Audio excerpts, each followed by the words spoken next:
近日旺旺嘅悲劇，我相信好多人都同我一樣係冇辦法去睇晒條片，亦都係消化唔到件事。啱啱打開 social media，仍然係有好多旺旺被虐待嘅片一路碌緊啦。其實情緒咧已經去到頂點㗎啦。That's why 想拍呢條片，唔係要發泄，係想講人話。希望大家唔好介意我將預備嘅文字用口讀出嚟，因為我唔想 miss 咗任何一個 point。一隻手無寸鐵嘅流浪狗媽媽，啱啱生咗3隻小 BB， 村民都叫佢做旺旺。前陣子居然俾4名10幾歲嘅年輕人放火活生生燒死，不特止，仲要同行有多位年輕人士現場拍片，佢哋將成個過程放上網炫耀。最令人心碎嘅係，旺旺根本冇攻擊任何人，佢去到生命最後一刻，全身被火燒緊嘅時候，依然用僅餘嘅力氣行返去自己已經被燒死嘅狗 BB 身邊，內心除咗憤怒，更多嘅係一種心寒。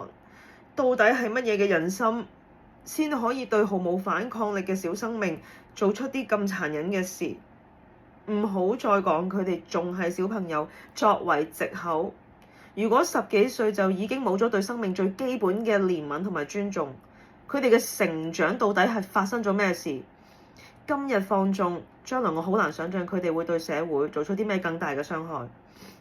其實好多地方嘅動保法例，一係就完全空白，一係就充滿漏洞，跟唔上時代。催促政府嚴謹立法保護小動物，嚴懲虐待，一早已經唔係第一日嘅訴求。到底要等到幾時，執政者先肯正視？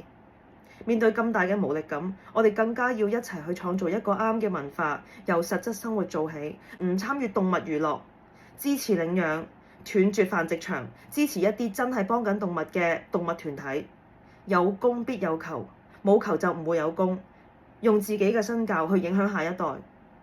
旺旺嘅事只係一個觸發點，去睇到人嘅心好多都黐咗線，重病當中，唯有人嘅心被扭轉，行為同埋社會先至會被扭轉。我知道面對世界嘅黑暗，我哋未必有能力事事挺身而出，但係只要心中你有一份催促，哪怕只係一個微不足道嘅轉發，都已經對抗緊黑暗啦。Thank you。